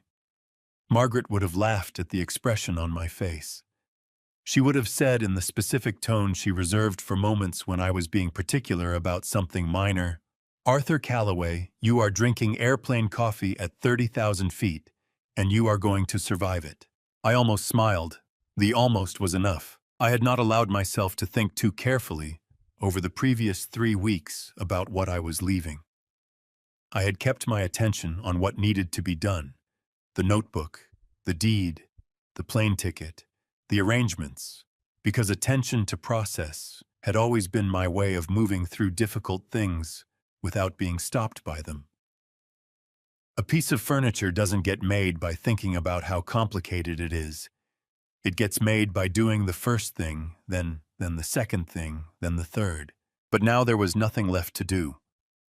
The first and second and third things were done, and I was suspended at 32,000 feet, with 57 minutes and nothing required of me. And the absence of requirement turned out to be its own kind of weight, not heavy, but present, the way a room feels different after a piece of furniture that has always been in it is removed. You notice the space. You become aware of the shape of what was there.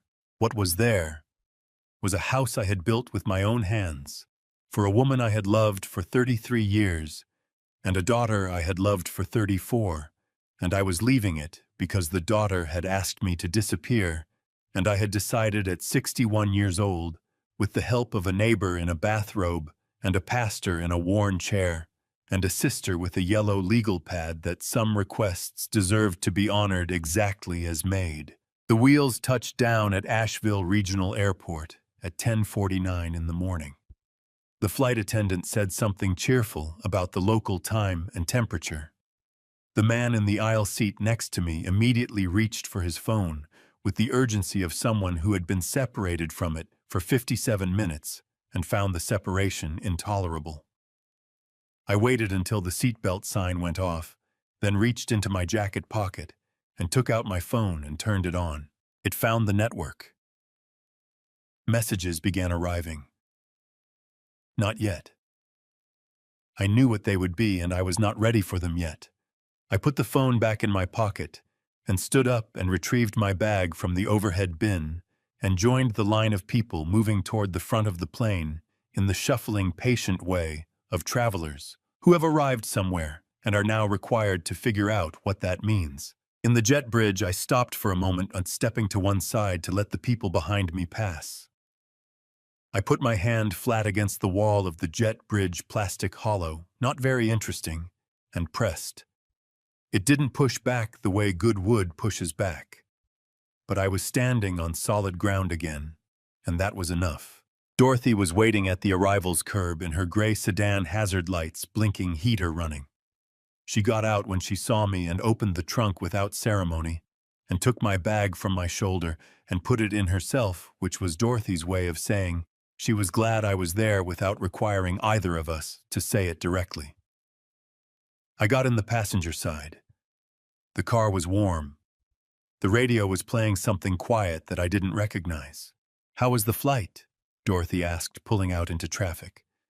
"Margaret would have loved it," I said. Dorothy was quiet for a moment. Then she said, "Yes, she would have." We drove out of the airport in the February morning light, heading toward the furnished room and whatever came after it, and I put my hand flat against the cold window glass and watched the unfamiliar landscape move past, and felt for the first time in a very long while the specific and particular relief of a man who has stopped waiting for something that was never going to come, and started instead to pay attention to where he actually was. Before I reveal the ultimate fallout on the morning of the wedding, let me know you're still invested. Comment the phrase, "still here," or drop a 100 down below so I know you are listening. And a quick heads up, the following events incorporate some fictional storytelling elements and may not be completely factual. If that's not your style, feel free to click off the video right now.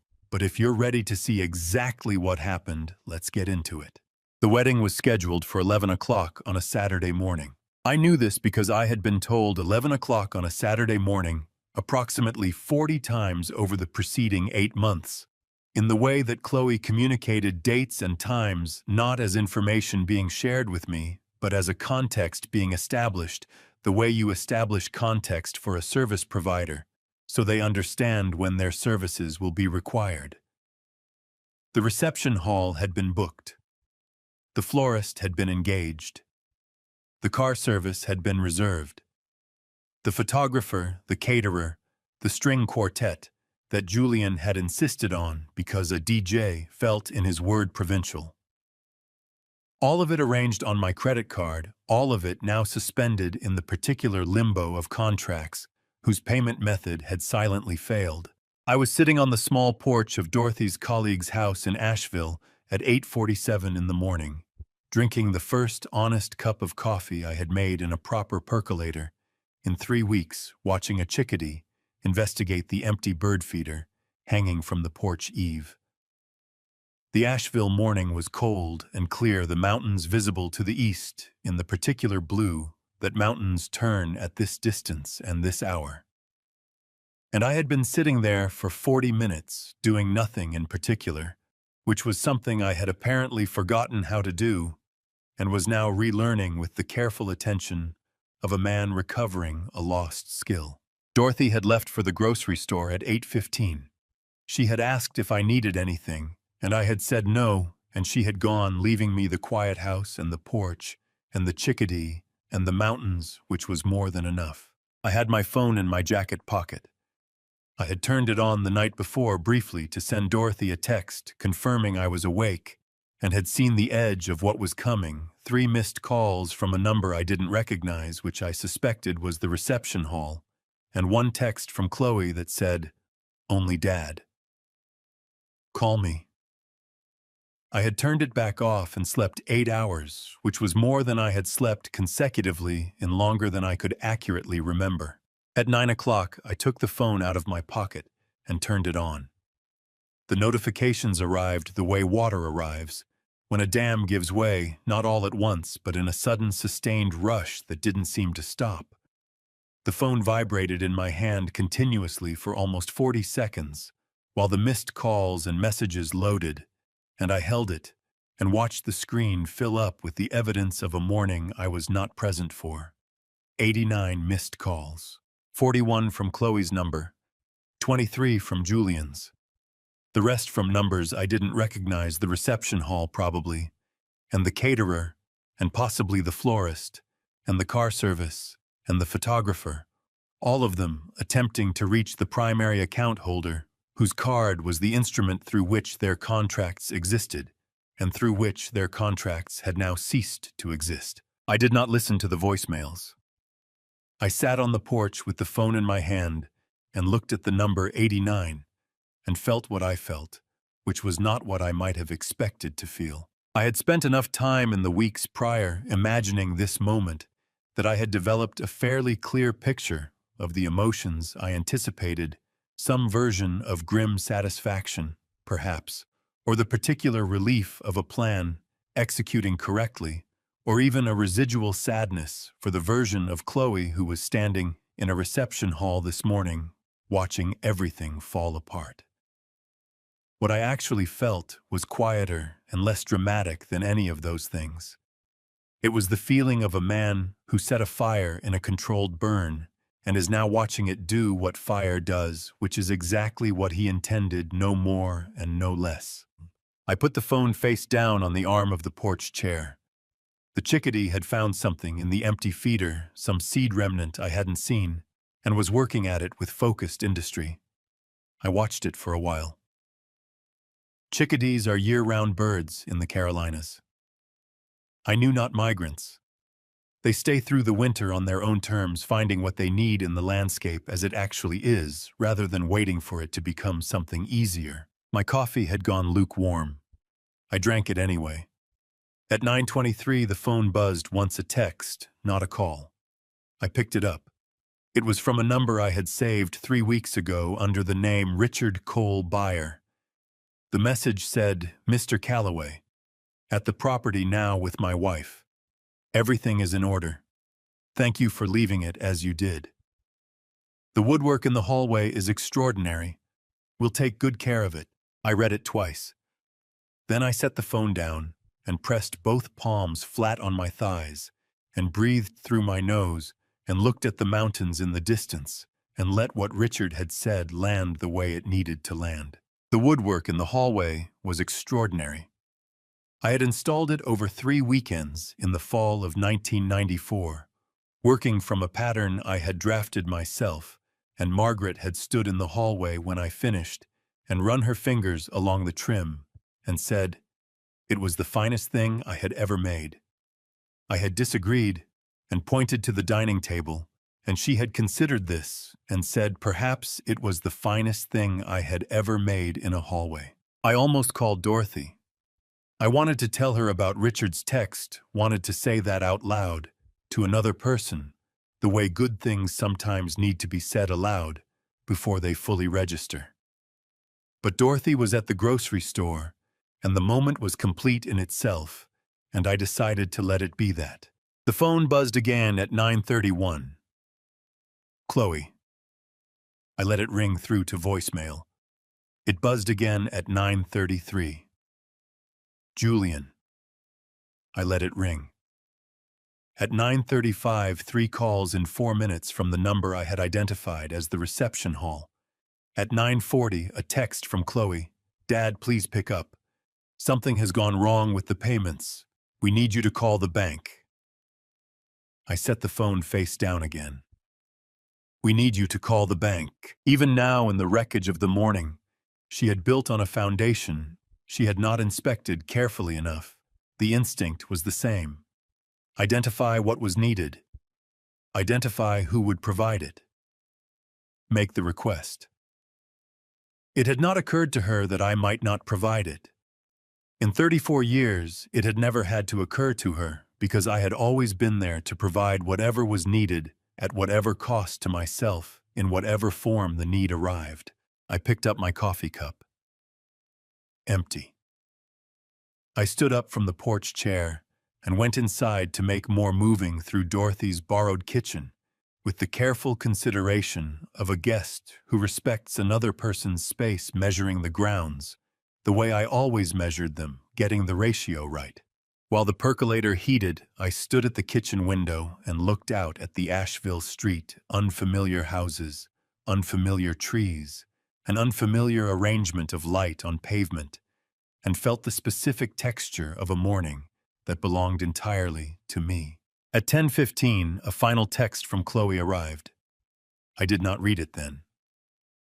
I poured my coffee, carried it back to the porch, and sat down in the February mountain light and watched the chickadee work at the empty feeder with the persistent ingenuity of a creature that has learned to find what it needs in the world as it is.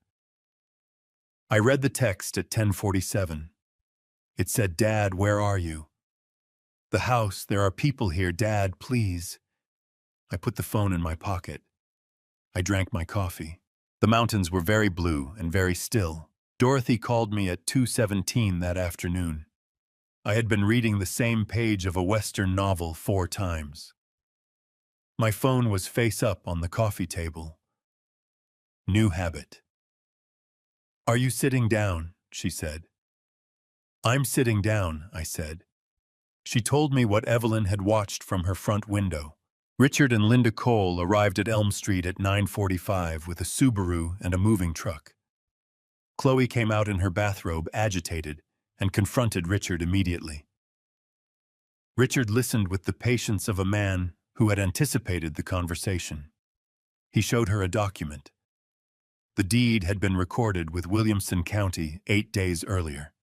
The house belonged to Richard and Linda Cole. Chloe and Julian had no lease, no rental agreement, no legal standing to remain. Julian read the document over Chloe's shoulder. Evelyn said something changed in his face, not theatrical, just the quiet recalculation of a man whose story about himself had stopped being true. He went inside.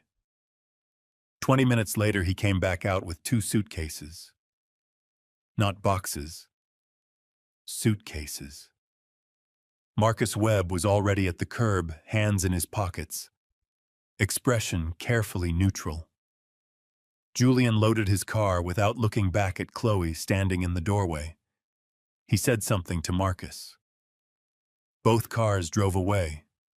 Evelyn crossed the street because that was what Evelyn did when someone needed a presence nearby. She found Chloe on the living room floor in front of Margaret's bookshelves, color arranged along the top shelf with the white envelope open in her lap, reading the notebook. Evelyn sat on the couch and said nothing. Chloe looked up eventually. How much of this did you know? Enough, Evelyn said. Chloe looked back down. He built those shelves. Yes, Evelyn said. He built everything. Chloe packed and was gone by 5:30. Evelyn mailed the notebook to Dorothy. She read every page, Dorothy said. Didn't skip anything. It wasn't forgiveness. It wasn't resolution. But it was the thing I had actually wanted for her to look at it clearly, without flinching. To know that I had too. I think I'm going to be all right, I said, and I meant it. She called on a Tuesday evening 3 days after the wedding that didn't happen. I was making soup in the borrowed kitchen when Chloe's name appeared on my screen. Not a text, a call. Her first call with no emergency attached to it, no payment needed, no problem requiring my immediate resolution. I set the onion down, wiped my hand on the dish towel and answered. Chloe, I said, Dad. Her voice was raw in a way I hadn't heard in years, not the managed brightness she used when she wanted something, not the casual dismissal she used when I was an inconvenience. Something underneath both of those. Something that had been used hard for several days and was running low. Are you somewhere safe? I asked. A room in Brentwood, she said. It's just a room. I'm okay. A pause. I read it, Dad. The notebook, all of it, every page. I know, I said. Evelyn told Dorothy.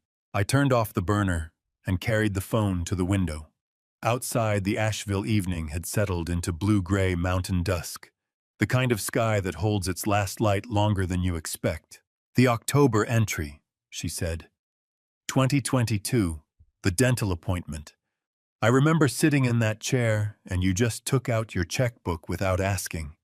I was embarrassed because the receptionist was watching. She stopped.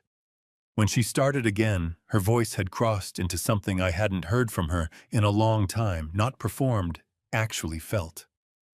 I was embarrassed about the wrong thing, wasn't I? Yes, I said. No elaboration. Some things don't need it. $182,000. Her voice broke on the number briefly, then held. I knew you helped. I knew you paid things. I didn't let myself add it up because I knew if I did, I'd have to become a different kind of person than I wanted to be. That landed in me the way a plumb bob finds level, exact and without argument. I'm not calling to ask for anything, she said quickly. I'm calling because Evelyn sat down next to me, and I said, you built those shelves, and she said you built everything, and I needed you to know I heard that. I know what it cost. Outside the window, the sky had gone slate dark. The soup was cooling on the stove. The last line, she said. Room and board complimentary. Consider it a wedding gift. She exhaled long and unsteady. That was the hardest line. Because it was kind. After everything, you were still being kind. I don't know what to do with that. I thought about Margaret then. Her patience with the complicated parts of love. The way she said forgiveness wasn't a gate you opened once, but a road you walked repeatedly, and the walking was the point. You don't have to do anything with it right now, I said. It doesn't have an expiration date. A pause. Then, are you okay out there? I'm making soup, I said. Something happened in the silence after that, not quite a laugh, not quite a sob, something that lived exactly between the two. I had heard that sound from Chloe before years ago, when she was still young enough to cry without worrying what it said about her. I'm sorry, she said. 2 words. No decoration. Not I'm sorry you felt that way. Just the words carrying their full weight. I know you are, I said. We stayed on the line 10 more minutes without saying much. When she said goodnight, her voice was still raw, but something had shifted underneath it. The beginning, maybe, of the long, slow work of becoming honest. I hung up, turned the burner back on, and finished what I had started. 6 months is enough time for a life to find its new shape. I had a workshop in Asheville, a real one, 1,200 square feet, in River Arts District, with north-facing windows and the particular quality of light that woodworkers spend careers looking for. 3 regular clients, a waiting list, a furniture shop on Merriman Avenue that asked when the next piece would be ready. I was planning a walnut board on a Thursday afternoon in late August when my phone rang. Chloe. I set the hand plane down and looked at her name. 6 months. We had spoken 4 times since the Tuesday call in February, brief, careful conversations, the kind 2 people have when rebuilding something from a foundation that needs inspecting before it can be built on. This call felt different. Dad. Her voice had the tightness of someone reaching the edge of their capacity. I'm 3 months behind on the room rental. I have a Subaru payment due in 10 days and I don't have it. I need $2,000. I'll pay you back. I sat on the stool. The walnut board glowed in the north light. I thought about 14 months. The cot, the laundry, the avocado oil, standing in my own kitchen being introduced as a housekeeper. $182,417. I disappeared. I can't send money for the same reason I sold the house and got on that plane. Not to punish you. To stop being the solution to every problem so you'd learn that problems have other solutions. She was quiet. Call your lender, I said. Ask for a 30-day deferral. Most auto lenders grant 1 per year to borrowers in good standing. For the rent, talk to your landlord before the payment is due, not after. Offer a partial payment and a date for the rest. I didn't know you could do that, she said. Most people don't, I said. A long pause, then, are you okay out there? I looked at the walnut board. 3 clients, a waiting list. More than enough, I said. After she hung up, I picked up the hand plane and went back to the wood.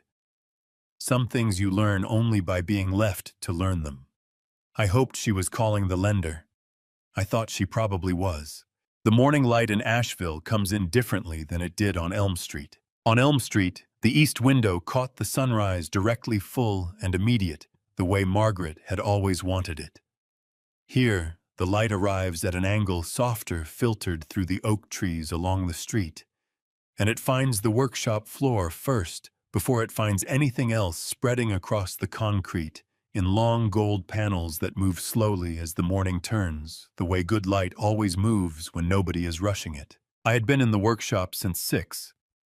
A rocking chair commission from a couple in West Asheville who wanted something for their porch.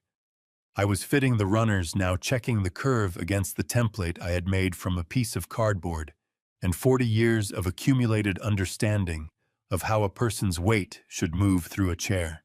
You get one chance with a rocker. The arc has to be right before anything else matters. Evelyn called at 7:30 on the video. Her garden was behind her, the November roses still holding. She looked the same as she always looked, unhurried, present, slightly amused by the technology, but willing to use it. You look good, Arthur, she said. You look the same, I said, which was a compliment. She laughed. We talked for 11 minutes about nothing consequential, her garden, my waiting list, the weather in 2 states. When she hung up, I held the phone for a moment and thought about the fence between our yards on Elm Street. The 2 coffee mugs passed over the low boards in the dark, and felt for that a gratitude too large and too quiet for any particular expression. I walked to the shelf on the north wall where Margaret's photograph had stood since my 3rd day in this space. Her in the kitchen on Elm Street, 1994, laughing at something outside the frame. I pressed my thumb lightly against the edge of the frame. Found my way, I said. Took me long enough. At 9 o'clock, I drove to a small church on Haywood Road, where Pastor Jean had connected me with the congregation 3 weeks after I arrived in Asheville. The building was older than Calvary Road, the pews darker, the light through the windows amber rather than white. Jean had called ahead. They were expecting me. I sat in the 3rd pew from the front and listened to the morning quiet of the building, settle around me, the specific stillness of a place where difficult things are regularly brought and set down. And I understood that this was what I had been looking for, not the building, not the pew, but the practice of arriving somewhere and setting something down and leaving lighter than you came. I did not feel like a burden. I had not felt like a burden in some time. On the drive back, I stopped at a hardware store on Lexington Avenue and bought a new hand plane, a good one, the kind you buy when you have decided you are staying somewhere. I carried it to the truck and set it on the passenger seat and drove back to the workshop in the morning light. The rocking chair was waiting. The walnut runners needed one more pass. I put on the radio AM Old Country and picked up the new plane and bent to the work, and the morning opened around me the way mornings do when you are finally simply where you are supposed to be. If there is one thing this grandpa story has taught me about myself, it is this: I confused love with permission for far too long. I let people take from me because I was afraid that saying no meant saying I did not love them. I was wrong. God has a way of putting the right people at the right fence at the right hour to help you finally see clearly. This is my family's story, and I am not proud of how long I waited. So here is my honest advice, one old man. To whoever is listening, do not wait for someone to tell you to disappear before you decide your life belongs to you. Do not let love become a debt that only you are paying. The people worth keeping will stay when you stop accepting less than you deserve. These grandpa stories are not easy to tell, but I believe they need to be told because somewhere out there is someone sitting on a cot in their own home telling themselves it is temporary. It does not have to be. If this family story reached something in you, leave a comment, share it with someone who needs it, and subscribe so you never miss another story like this one. Thank you for staying until the end. It means more than you know. One small note: some stories on this channel contain fictional elements created purely for storytelling and educational purposes. If that is not for you, no hard feelings. Choose what serves you best.